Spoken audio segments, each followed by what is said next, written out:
اس بابرکت شب کے دامن میں اتنی برکتیں اور اتنی رحمتیں ہیں کہ اللہ جل شانہ گناہ گاروں کو جہنم کی آگ سے آزاد فرما دیتا ہے۔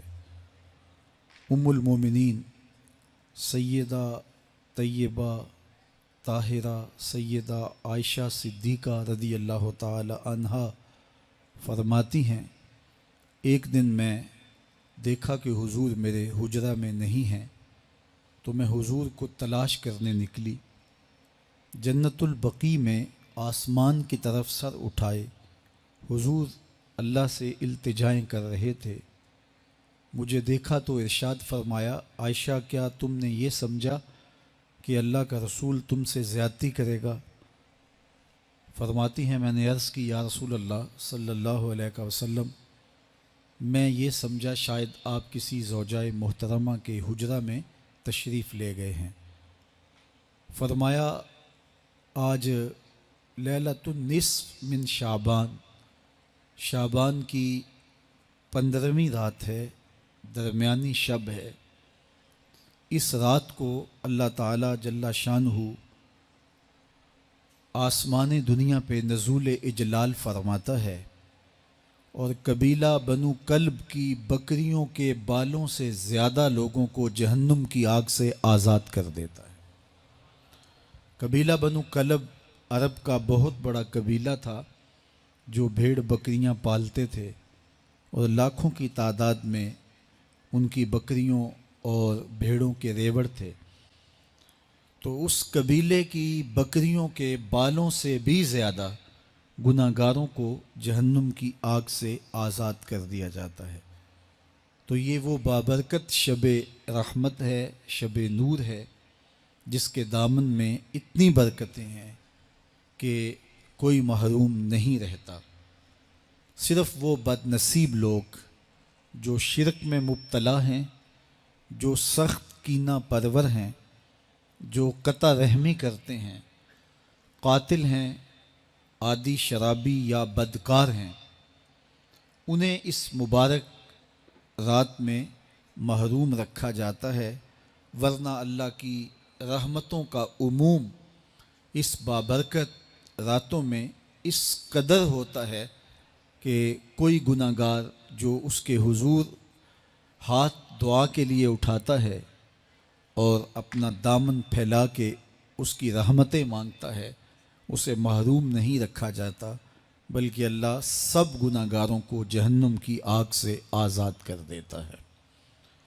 ایک روایت میں آتا ہے کہ اللہ لیلۃ النصف من شعبان، شعبان کی 15ویں رات کو آسمان دنیا پہ اپنی رحمتوں سے جلوہ گر ہوتا ہے اور فرماتا ہے کوئی رزق مانگنے والا، میں اس کی جھولیاں بھر دوں، ہے کوئی مغفرت طلب کرنے والا، میں اس کے گناہ معاف کر دوں، ہے کوئی مجھ سے عافیت مانگنے والا، میں اس کو عافیتوں سے نواز دوں، ہے کوئی فلاں چیز مانگنے والا، ہے کوئی فلاں چیز مانگنے والا، اس کی رحمتیں آواز دیتی ہیں اور یہ آواز غروب آفتاب سے لے کر کے طلوع فجر تک مسلسل بندوں کو دی جاتی ہے، اور بندے اس کے حضور اگر دست طلب دراز کریں، اپنی جھولی پھیلائیں، تو اللہ تعالیٰ ان کو ان کے مانگنے سے بھی زیادہ عطا فرماتا ہے۔ اس امت کو اللہ تعالیٰ نے اس طرح کی راتیں دے کر کے مغفرت، بخشش، غفران اور رحمتوں کی فراوانی نصیب کی ہے۔ میرے حضور نے ارشاد فرمایا ایک شخص صبح سے لے کے ظہر تک مزدوری کرتا ہے، اس کو ایک قیراط ملتا ہے۔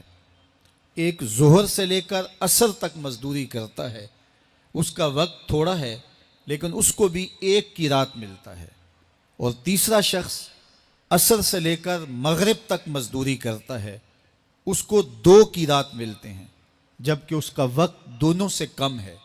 فرمایا پہلی مثال یہود کی ہے، دوسری مثال نصارہ کی ہے، اور تیسری مثال میری امت کی ہے کہ اس کو تھوڑے عمل پر زیادہ ثواب دیا جاتا ہے۔ تو یہود اور نصارہ نے اس پہ برا منایا تو حضور علیہ السلام نے فرمایا کہ اللہ نے ان کے اجر میں تو کمی نہیں کی، لیکن مسلمانوں کو زیادہ اجر دے دیا، تو یہ اس کی کرم نوازی ہے۔ تو یہ تھوڑے وقت کی عبادتیں اور چند راتوں کی بیداری اور مخصوص اوقات میں اللہ کے حضور عبادت و ریاضت ایک گناہ گار کو کہاں سے کہاں تک پہنچا دیتی ہے، اس کے گناہوں کی معافی کا ذریعہ بھی بنتی ہے اور درجات کی بلندی کا سبب بھی۔ دیکھیے، لیلۃ القدر ایک رات 1000 مہینے کی عبادتوں سے بہتر قرار پاتی ہے۔ اسی طرح دیگر مواقع ہیں کہ اللہ تعالیٰ اس امت کے لیے رکھے ہیں، رحمت رب بہانہ می طلب، اور یوں بھی پڑھا گیا رحمت رب بہانہ می طلب۔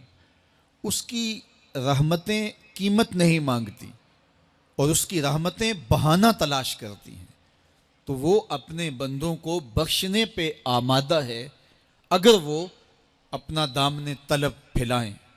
قرآن مجید میں ایک مقام دیکھیے کتنا دل آویز ہے، فرمایا ما یفعل اللہ بعذابکم، اللہ تمہیں عذاب دے کے کیا کرے گا؟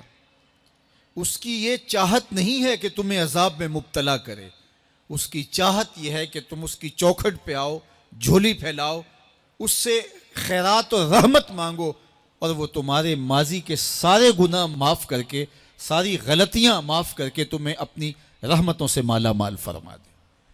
تو وہ بندوں کو بخشنے پہ، بندوں کی مغفرت کرنے پہ آمادہ ہے اور اس کی رحمتیں بہانے تلاش کرتی ہیں۔ اللہ اکبر۔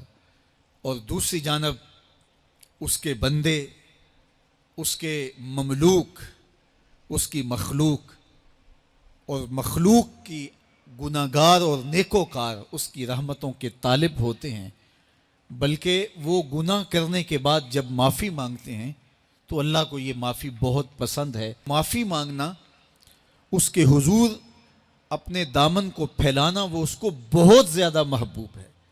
انسان کی فطرت کے اندر گناہ رکھا گیا ہے۔ آگ، ہوا، مٹی، پانی، یہ ان 4 چیزوں کا مرکب ہے۔ اس کے جو عناصر ہیں اس میں کبھی اعتدال قائم نہیں رہتا اور اس سے گناہ سرزد ہو جاتے ہیں۔ گناہ کرنے کے بعد بندے کا اس گناہ پہ اصرار کرنا، اڑ جانا، ضد کرنا، توبہ نہ کرنا، اللہ کو یہ پسند نہیں۔ لیکن اگر اس سے گناہ سرزد ہو جائے تو پھر وہ توبہ کر لے تو اللہ کو یہ بہت زیادہ پسند ہے۔ جو اس سے ہو سکے نیکی وہ اللہ کے حضور پیش کرے، لیکن اس کے اندر جو شر رکھی گئی ہے، اس کے اندر جو قوتیں گناہ کی رکھی گئی ہیں، اس سے اگر اس سے گناہ سرزد ہو جائے تو پھر وہ اللہ سے توبہ کرے، اللہ کی طرف رجوع کرے، تو اللہ اس کی توبہ کو نہ صرف قبول کرتا ہے بلکہ اس کے گناہوں کو معاف کرتا ہے اور گناہوں کو بدل کے نیکیوں میں تبدیل کر دیتا ہے۔ جب گناہ نیکیوں میں تبدیل ہو گئے تو جتنا بڑا گناہ گار تھا اتنا بڑا نیکوکار ہو گیا۔ حضرت سیدنا عمر رضی اللہ تعالیٰ عنہ بازار میں جا رہے تھے تو ایک شرابی نے ہاتھ میں بوتل پکڑی تھی شراب کی، تو حضرت عمر ہاتھ میں درہ رکھتے تھے اور آپ کا جاہ و جلال دیدنیت ہوتا، تو جو ہی حضرت عمر رضی اللہ تعالیٰ عنہ کو اس نے دیکھا تو ڈر گیا اور دل ہی دل میں کہا، اے اللہ آج عمر کے قہر سے بچا لے، میں تیری بارگاہ میں سچی توبہ کرتا ہوں، اور جلدی سے شراب کو بغل میں چھپا لیا۔ اتنے میں حضرت عمر سر پہ پہنچ گئے اور گرج کر کڑک کے کہا کہ یہ تیری بغل میں کیا ہے؟ چونکہ اس کو بوتل چھپاتے دیکھا تھا تو وہ ڈر گیا اور ڈرتے ڈرتے کہنے لگا، حضرت یہ سرکہ ہے۔ اب تھی تو شراب، لیکن ڈرتے ہوئے بولا، حضرت سرکہ ہے۔ تو حضرت عمر نے کہا، نکال۔ جب نکالا تو شراب نہیں تھی، واقعی سرکہ بن چکا تھا۔ تو جب اللہ کے حضور کوئی توبہ کرتا ہے، اللہ اس کے گناہوں کو بدل کے نیکیوں میں تبدیل کر دیتا ہے۔ حدیث پاک میں آتا ہے کہ قیامت کے دن اللہ ایک شخص کو کہے گا کہ اپنا نامہ اعمال پڑھ، تو وہ نامہ اعمال پڑھنے لگ جائے گا، تو نامہ اعمال کے اندر چھوٹے گناہ بھی ہوں گے، بڑے گناہ بھی ہوں گے، تو اللہ سے حیا کرتے ہوئے، شرم کرتے ہوئے وہ بڑے بڑے گناہوں کو چھوڑتا جائے گا اور چھوٹے چھوٹے گناہوں کو پڑھتا رہے گا۔ جب وہ سارے گناہ پڑھ چکے گا اور کتاب ختم ہوگی تو اللہ تعالیٰ اسے فرمائے گا میرے بندے تو نے یہ جتنے گناہ پڑے ہیں میں نے سب کو بدل کے نیکیوں میں تبدیل کر دیا. تو بندہ کہے گا اللہ ابھی تو میرے بڑے بڑے گناہ رہتے ہیں جو میں نے پڑھے ہی نہیں. فَضَحِكَ النَّبِيُّ حَتَّى بَدَتْ أَنْيَابُهُ. حضور جب یہ بیان فرما رہے تھے تو حضور اتنا مسکرائے کہ صحابہ نے حضور کی داڑھیں دیکھ لی. تو پہلے وہ بڑے بڑے گناہ چھوڑے جا رہا تھا، لیکن جب اللہ فرمائے گا کہ میں تیرے گناہوں کو بدل کے نیکیوں میں تبدیل کر دیا تو وہ کہے گا ابھی تو بڑے بڑے گناہ رہتے جو میں نے ابھی پڑھے ہی نہیں. تو جب کوئی بندہ اس کے حضور توبہ کرتا ہے اللہ یہ نہیں دیکھتا اس نے گناہ کتنے کیے ہیں، یہ دیکھتا ہے بندہ آیا میری چوکھٹ پہ ہے تو اللہ اس کے پچھلے سارے گناہ معاف فرما دیتا ہے. اللہ اکبر. میرے اور آپ کے آقا و مولا نے اللہ کے حضور توبہ کرنے اور اس پر اللہ کی خوشی اور اللہ کی خوشنودی کا ذکر کرتے ہوئے ایک مثال بیان فرمائی کہ ایک شخص صحرا میں سفر کر رہا تھا تو وہ ایک درخت کے نیچے دوپہر کاٹنے کے لیے سستانے کے لیے رک گیا اور درخت کے ساتھ اپنے اونٹ کو باندھ دیا اور خود لیٹ گیا تاکہ دوپہر کاٹ لوں. تھوڑی دیر کے بعد جب اس کی آنکھ کھلی تو اس نے کیا دیکھا کہ اونٹ ماں ساز و سامان کے ساتھ غائب ہے. اب صحرا میں اونٹ کا گم ہو جانا گویا زندگی چلے جانے کے مترادف ہے.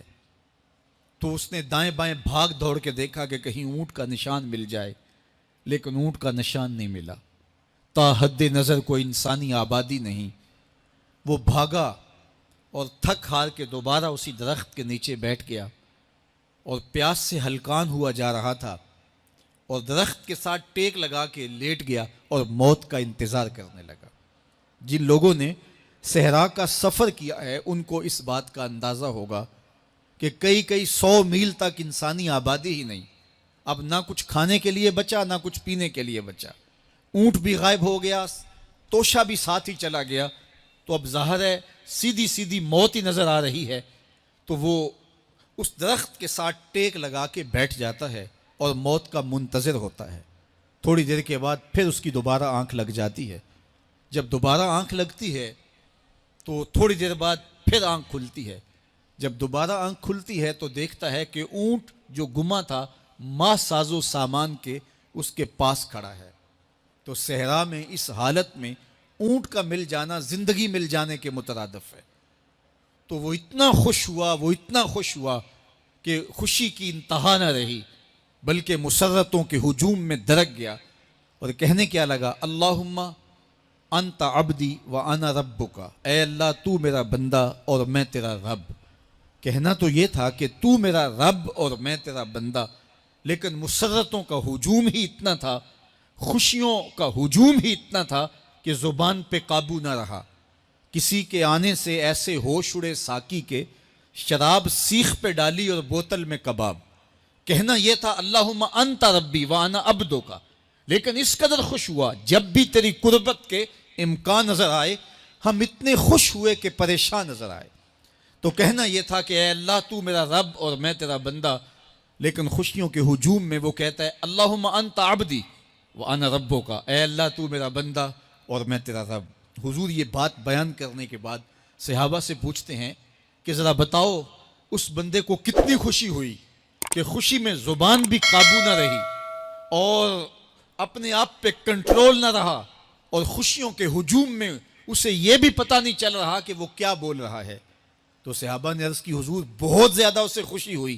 تو میرے حضور نے یہ بات کرنے کے بعد ارشاد فرمایا جس طرح اس کو گما ہوا اونٹ ملا اور اس کی خوشی کی انتہا نہ رہی، تو فرمایا جب کوئی شخص توبہ کرتا ہے اور اللہ کی حضور پلٹ کے آتا ہے، گناہوں سے معافی مانگ کے اس کی دہلیز پہ آتا ہے، میرے حضور نے فرمایا اللہ اس سے بھی زیادہ خوش ہوتا ہے کہ میرا بندہ میری چوکھٹ پہ آ گیا. آپ نے نام سنا ہوگا محمود غزنوی اور ایاز کا. ان کا باہم محبت کا رشتہ بہت گہرا تھا. ایاز ٹوٹ کے چاہتا تھا بادشاہ کو. اب دیگر مصاحبین حسد کرتے تھے، بغض رکھتے تھے. وہ کہتے تھے یہ کوئی کیا اس میں کرشمہ اور کمال ہے کہ بادشاہ اس کو اتنا ہی چاہتا ہے. تو بادشاہ جب ان وزراء کا مشیروں کا حسد حد سے بڑا ہوا دیکھا تو ایک دن سب کو اپنے دربار میں حاضر کیا۔ دربار میں ایک تالاب تھا، تو اس میں مٹھی بھر کے موتیوں کی پھینک دی، اور ایک ایک وزیر کو کہا کہ یہ موتی نکال کے لاؤ، اور یہ خیال کرنا کہ تمہارا لباس بھی، تمہارا بدن بھی نہیں بھیگنا چاہیے۔ تو سب نے کہا کہ یہ عجیب بات ہے کہ حوض کی تہہ سے موتی نکال کے لائیں اور لباس بھی نہ بھیگے اور بدن بھی نہ بھیگے، یہ تو لازمی ہوگا۔ پھر دوسرے وزیر کو کہتا کہ یہ موتی نکال کے لاؤ، تمہارا لباس بھی نہیں بھیگنا چاہیے، تمہارا بدن بھی نہیں بھیگنا چاہیے۔ تو وہ آگے سے حجت کرتا یہ کیسے ہو سکتا ہے کہ بدن بھی اور لباس بھی نہ بھیگے اور موتی بھی نکال لاؤں؟ تیسرے کو، چوتھے کو، پانچویں کو، ہر ایک آگے سے حجت کرے، یہ کیسے ہو سکتا ہے؟ پھر ایاز آ گیا، تو بادشاہ نے ایاز کو کہا کہ یہ موتی نکال کے لانے ہیں اور تمہارا لباس بھی اور تمہارا بدن بھی نہیں بھیگنا چاہیے۔ ایاز نے فوراً چھلانگ لگائی اور موتی نکالے۔ جب باہر نکلا تو بدن اور لباس پانی سے نچڑ رہا تھا، تو ایسے موتی بادشاہ کو پیش کیے اور بدن کپ کپا رہا تھا۔ تو بادشاہ بڑے غصے سے کہا کہ ایاز، تمہارا بدن بھیگ گیا، تمہارے کپڑے بھی بھیگ گئے، میں نے کہا تھا لباس بھی نہیں بھیگنا چاہیے، کپڑے بھی نہیں بھیگنے چاہیے۔ تو ایاز بڑی لجاجت سے عرض کرنے لگا، بادشاہ سلامت، آپ کے دو حکم تھے، ایک یہ کہ موتی نکال کے لانے ہیں، دوسرا حکم یہ تھا کہ لباس اور کپڑے بھیگنے نہیں چاہیے۔ تو ایک حکم میں نے پورا کر دیا ہے، دوسرے کی معافی چاہتا ہوں۔ تو صاحب، اللہ نے حضرت انسان کے سینے میں جذبات کا ایک جہاں آباد کیا ہے، شیطان کو بھی انسان کے پیچھے لگا دیا، اس کی آزمائش کے لیے، اس کے امتحان کے لیے۔ نفس بھی اس کے اندر موجود ہے، اور دوسری جانب اس کو گناہوں سے منع بھی کیا اور نیکی کی تلقین بھی کی۔ اب کتنی مشکل زندگی ہے حضرت انسان کی، آئی جان شکنجے اندر جویں ویلنے دے وچ گنا، کتنی مشکل زندگی ہے۔ خواہشیں ہیں کہ آوارہ ہیں، آرزویں ہیں کہ بے قابو ہیں، اور دوسری جانب اللہ کا حکم ہے۔ اب کیا کرے؟ تو گناہ کرنے کے بعد پھر اللہ کے حضور توبہ کر لے، جو ممکن ہو وہ نیکی کرے، اور گناہ سے مقدور بچنے کی کوشش کرے، لیکن بشری تقاضوں کے تحت اگر اس سے گناہ کبھی سرزد ہو جائے تو اس پر اکڑے نہ اور اس پہ مصر نہ رہے، اس پہ اصرار نہ کرے، بلکہ فوراً اللہ کے حضور توبہ کرے۔ گناہ کرنے کے بعد بندہ جب توبہ کرتا ہے، التائب من الذنب کمن لا ذنب لہ، تو وہ ایسے ہوتا ہے جس طرح اس نے گناہ کیا ہوا ہی نہیں۔ بندہ 100 بار گناہ کر کے توبہ کرے، اللہ 100 بار معاف فرما دیتا۔ وہ کریم ہے، 70 ماؤں سے زیادہ پیار کرتا ہے۔ تو بندے اس کی دہلیز پہ جب توبہ کرتے ہیں، رجوع کرتے ہیں اور اس سے معافی مانگتے ہیں، تو وہ یہ نہیں دیکھتا کہ یہ گناہ گار کتنا بڑا ہے، وہ یہ دیکھتا ہے کہ یہ میری دہلیز پہ آیا ہے، اور اس کے ما قبل کے سارے گناہ معاف بھی کرتا ہے، بلکہ گناہوں کو بدل کے نیکیوں میں بھی تبدیل کر دیتا ہے۔ آئیے اب قرآن مجید میں ان لوگوں کی کہانی بھی پڑھیے جو اپنی زندگی کو اپنے مالک کے نام لگا چکے ہیں، اور ان سے اگر کوئی معاملہ سرزد ہو جاتا ہے تو وہ کس قدر اللہ سے ڈرتے ہیں۔ والذین یؤتون ما آتوا وقلوبہم وجلہ انہم الی ربہم راجعون۔ فرمایا کہ وہ لوگ جب ان سے کوئی خطا سرزد ہو جاتی ہے، کوئی گناہ ہو جاتا ہے، تو ان کے دل لرز جاتے ہیں، خوف خدا سے وہ کانپنے لگ جاتے ہیں۔ انہم الی ربہم راجعون، تو وہ اپنے رب کی طرف رجوع کرنے والے ہوتے ہیں۔ اگر ان سے کبھی کوئی گناہ سرزد ہو جائے، ان سے کوئی غلطی سرزد ہو جائے، تو پھر اس پہ ضد نہیں کرتے، اس پر مصر نہیں ہو جاتے، اس پر حجتیں اور دلیلیں نہیں لاتے، بلکہ وہ کیا کرتے ہیں، فوراً اللہ کے حضور رجوع کرتے ہیں اور معافی مانگتے ہیں۔ اور اللہ کو یہ بہت پسند ہے کہ کوئی مجھ سے معافی مانگے، اور اللہ انہیں معاف کر دیتا ہے۔ اللہ اکبر۔ حضرت عبداللہ ابن مسعود رضی اللہ تعالیٰ عنہ فرماتے ہیں کہ مومن کی یہ شان ہے کہ جب وہ گناہ کر بیٹھے تو وہ یوں محسوس کرتا ہے جس طرح پہاڑ تلے آ گیا ہے۔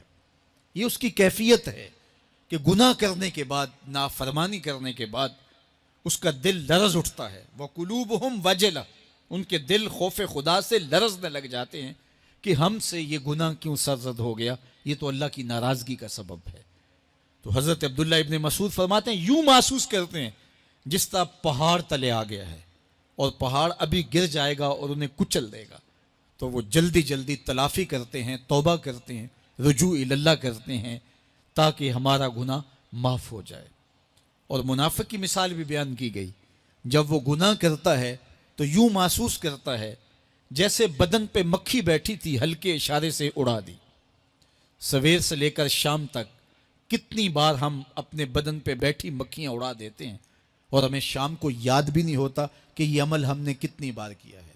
میں اور آپ اپنے اندر اتر کر کے دیکھ سکتے ہیں ہماری کیفیت باطن کیا ہے۔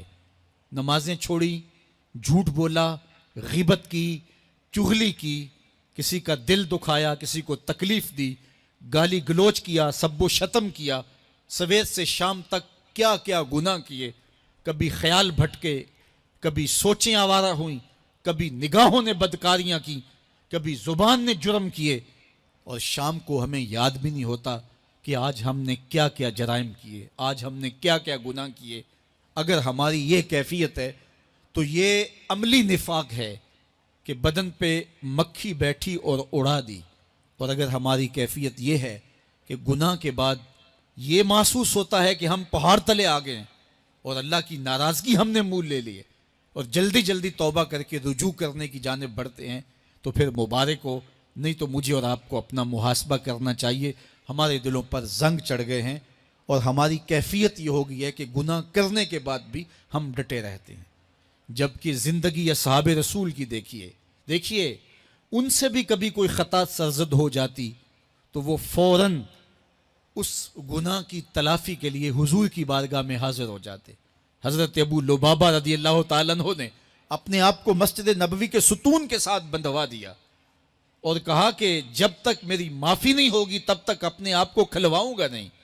اور پھر جب ان کی بخشش کا اعلان ہوا تو پھر حضور کے ہاتھوں سے اپنے آپ کو انہوں نے کھلوایا۔ ایک خاتون حضور کی خدمت میں حاضر ہوئی اور عرض کی یا رسول اللہ صلی اللہ علیہ وسلم، مجھ سے بدکاری سرزد ہو گئی ہے اور میرے پیٹ میں بچہ ہے اور میں چاہتی ہوں کہ آخرت کی سزا کی بجائے دنیا کے اوپر اس کی سزا مجھے دے دی جائے تاکہ میں پاک ہو جاؤں اور صاف ہو جاؤں، کیونکہ آخرت کی سزائیں بہت سخت ہیں۔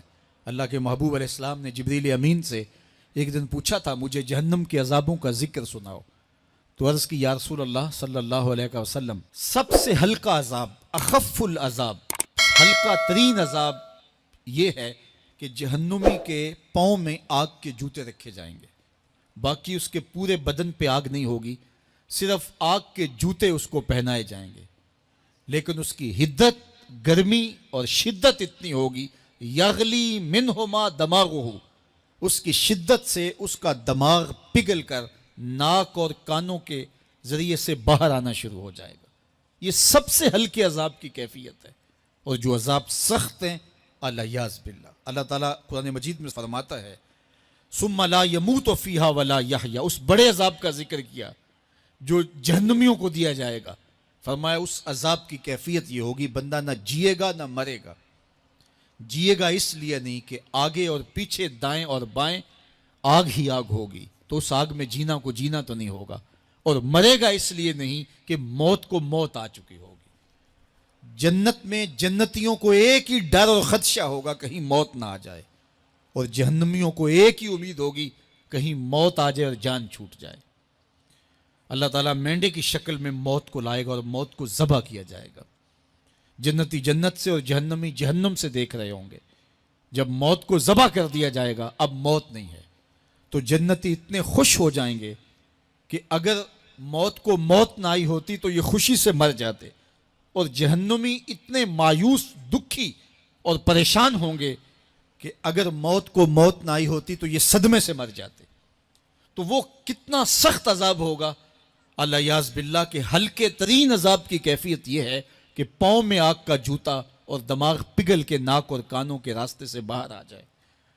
تو اس نے عرض کی یا رسول اللہ صلی اللہ علیہ وسلم، میرے اوپر حد جاری کر دیجئے، اور اس نے کہا کہ میرے پیٹ میں جو ہے وہ بچہ ہے.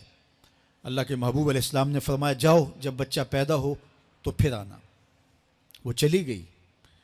تو جب بچہ پیدا ہوا تو گود میں اٹھائے پھر حضور کی خدمت میں حاضر ہوئی اور عرض کی یا رسول اللہ یہ ہے بچہ جو میں نے گناہ کیا تھا، بدکاری کی تھی، آج یہ اس کی نشانی ہے. تو اللہ کے محبوب علیہ السلام نے فرمایا کہ اسے لے جاؤ اور اسے دودھ پلاؤ اور جب یہ کچھ کھانے پینے لگ جائے گا تو پھر آنا. تو تھوڑی دیر کے بعد، کچھ دنوں کے بعد وہ دوبارہ حاضر ہوئی اور اس نے اس بچے کے ہاتھ میں روٹی کا ٹکڑا دیا ہوا تھا اور عرض کی یا رسول اللہ دیکھ لیجئے اب یہ روٹی کھانے لگ گیا ہے. اللہ اکبر. تو اللہ کے محبوب نے فرمایا انہیں لے جاؤ اور جا کے انہیں سنگسار کر دو. اس کی یہ حد بنتی تھی، اس کو سنگسار کیا اور اس نے خود یہ سزا اپنے لیے قبول کی. مائز ابن مالک اسلمی عرض کی یا رسول اللہ طہرنی، مجھے پاک کر دیجئے. میرے حضور نے فرمایا جاؤ اللہ سے معافی مانگو. وہ گئے اور معافی مانگی، بے چینی اتنی تھی، پھر آ گئے اور عرض کی طہرنی یا رسول اللہ، حضور مجھے پاک کر دیجئے. فرمایا جاؤ اللہ سے معافی مانگو. وہ گئے، معافی مانگی، پھر پلٹ آئے. تیسری مرتبہ، چوتھی مرتبہ آقا کریم نے فرمایا فیما اطہرک، تمہیں کہا اللہ سے معافی مانگو، کریم ہے معاف کر دے گا، تم پھر پلٹ آتے ہو، تمہیں کس جرم سے پاک کروں؟ قال من الزنا، عرض کی مجھ سے بدکاری ہو گئی ہے اور میں چاہتا ہوں کہ دنیا پر فارغ ہو جاؤں. حضور نے فرمایا کہ اس کا توازن عقلی تو ٹھیک ہے. عرض کی حضور صحیح الحواس ہے. کہا کہ یہ نشے میں تو نہیں کہہ رہا. کسی نے اٹھ کے منہ سونگا. کہا حضور ایسی بات بھی نہیں ہے. فرمایا تم سوچ لو کیا کہہ رہے ہو. کہا حضور جو میں کہہ رہا ہوں وہ سچ کہہ رہا ہوں، مجھ سے گناہ سرزد ہو گیا اور میں چاہتا ہوں کہ دنیا پر ہی فارغ ہو جاؤں. اللہ کے محبوب علیہ السلام نے فرمایا کہ انہیں سنگسار کر دو. مائز ابن مالک اسلمی کو سنگسار کر دیا گیا. جب ان کا جنازہ اٹھا تو حضور بھی جنازے کے جلوس میں تھے. کسی کی زبان سے نکلا لو مائز نے گناہ کیا تھا. بس یہ بات سننے کی دیر تھی، اللہ کے محبوب کے چہرے پہ جلال آ گیا. فرمایا خبردار اگر کسی نے میرے مائز پہ بات کی، میرے مائز نے ایسی سچی توبہ کی ہے اگر روئے زمین کے تمام مسلمانوں میں بانٹ دی جائے لکفاہم، سب کی مغفرت ہو جائے. کہ انہوں نے اپنے آپ کو خود پیش کیا ہے. اب مائز ابن مالک کا جنازہ اللہ کے رسول نے خود پڑھایا، بلکہ مسلم کتاب الحدود میں ہے کہ ان کے جنازے کے دوسرے دن یا تیسرے دن حضور ان کے ہاں تشریف لے گئے. اور جب آقا گئے وہم جلوسن، تو لوگ وہاں بیٹھے ہوئے تھے. تو میرے آقا نے فرمایا استغفروا لمائز، مائز کے لیے بخشش اور مغفرت کی دعا کرو. تو یہ بات ذہن نشین کیجئے کہ یہ وہ لوگ تھے کہ جن سے کبھی کوئی گناہ سرزد ہو جاتا تو وہ جلد توبہ کرتے اور اس کی بڑی سے بڑی حد اور سزا بھی ہوتی تو وہ بھی کاٹنے کے لیے تیار ہو جاتے. میں اور آپ دیکھیں کہ ہماری زندگی میں اگر گناہ ہیں اور ہمیں سچی توبہ کی توفیق بھی نصیب نہیں ہے تو پھر ہم سوچ لیں کہ ہم کہاں کھڑے ہیں. دیکھیے اللہ دلوں کے بھید جانتا ہے. سچی توبہ یہ ہے کہ جو کیے پر ندامت ہو اور آئندہ نہ کرنے کا عزم مصمم ہو، پکا ارادہ ہو کہ یہ گناہ زندگی میں دوبارہ نہیں کروں گا. الگ بات ہے کہ پھر دوبارہ اس سے سرزد ہو جائے، لیکن جب وہ توبہ کر رہا ہو تو اس وقت اس کا پختہ عزم ہو اور اس کے دل کے کسی گوشے میں نہ ہو کہ چلو میں توبہ کر لیتا ہوں اور پھر ہو گیا تو پھر کر لوں گا. پکا عزم ہو کہ دوبارہ یہ گناہ نہیں کروں گا. اور اگر زبان سے توبہ توبہ کر رہا ہو اور دل میں ہو کہ ٹھیک ہے یہ تو صبح بھی مجھ سے عمل بد سرزد ہونا ہے، تو اللہ تعالیٰ سے یہ مذاق کرنے والی بات ہے. اور اللہ تعالیٰ سے جو مذاق کرتا ہے وہ کہاں کھڑا ہے وہ خود سوچ لے. وہ کیا کسی نے کہا تھا کہ توبہ کی پھر توبہ کی پھر توبہ کر کے توڑ دی، میری اس توبہ پہ توبہ توبہ توبہ کر اٹھی. تو ایسی توبہ نہیں ہے کہ جو رسماً کسی مجلس میں چلے گئے، کسی اجتماع میں چلے گئے تو سب لوگوں نے توبہ توبہ کی تو وہ بھی توبہ توبہ کرتا رہا، لیکن اس کا عزم مصمم پختہ ارادہ نہیں تھا گناہوں کو چھوڑنے کا. تو یہ توبہ نہیں، یہ مذاق ہے. اس لیے اللہ کے حضور سچی توبہ یہ ہے کہ ما قبل کے گناہوں سے ندامت پیدا ہو جائے اور سچے دل سے ارادہ کیا جائے، پختہ عزم کیا جائے کہ دوبارہ میں یہ گناہ نہیں کروں گا. یہ الگ بات ہے کچھ عرصے بعد اس سے پھر سرزد ہو جائے، پھر وہ گناہ ہو جائے تو پھر وہ پکی توبہ کرے، تو 100 بار بھی گناہ کرے گا، 100 بار بھی توبہ کرے گا، اللہ 100 بار قبول کرے